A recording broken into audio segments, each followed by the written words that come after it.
We need African talents back in Africa, Africa leaders in Africa.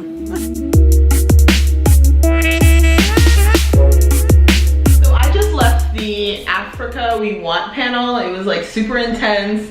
You're gonna watch the video and see that I was running around and like trying to get interviews. Right now I'm about to head to the UN. I am really excited about that.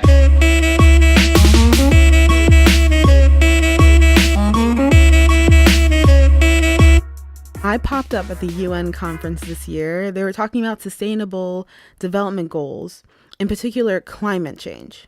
Well, what is climate change? Climate is the average weather in a place, and climate change addresses the fact that the climate around the entire world is changing rapidly and affecting where and how people live, plants and animals, food production, availability and use of water, and increasing health risks around the entire world. Since the world population is increasing, and it's increasing in Asia and Africa, it is going to affect Africa and Asia a little bit more than any other place. In addition to that, climate change really affects not only Asia and Africa, but people living around the coast. I think the conference should have been focused and brought more African and Asian leaders, thought leaders who can talk about what they're doing in their community. I just was a little bit disappointed. I was sitting at the SDG Media Zone, which is for media influencers, journalists, bloggers, celebrity, delegates, and thought leaders. So it's like a really intimate place, and so that was pretty cool. I'm the social mission director for Unilever in Africa. So I oversee Africa and our 6 brands that drive hygiene and nutrition across Africa. So making sure that the business model has the right format and the right affordability in order to make sure that no one is left behind. Because the idea is we still have a large population in Africa or in Kenya, in rural Kenya, that's still washing their hands with ash.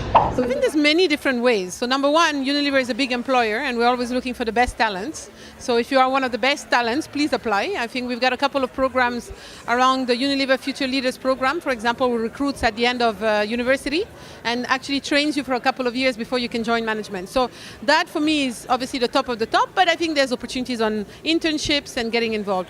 The other big program we've just launched currently in Africa, and when I assume diaspora, I don't mean people necessarily sitting in the UK or in the US going back to Africa, but even people in Africa and young people.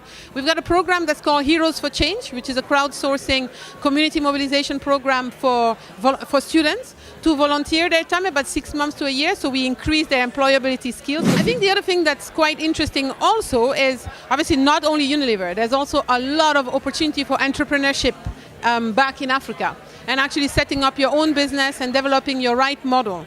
My own husband has come back to Kenya and has set up his own business and has brought in a franchise of bakery which is taken across Africa called the Grenier à Pain. It's a French bakery, but I mean the idea is you create jobs, you employ a couple of hundred people, you create your own production center. So there's a lot of opportunities also for entrepreneurship, which I think is really key today in bringing back the diaspora. So not everything will be about job creation, it's about actually yourself making this job actually possible by inventing it. And I think that is also the reality of what Africa needs. We need African talents back in Africa, Africa leaders in Africa.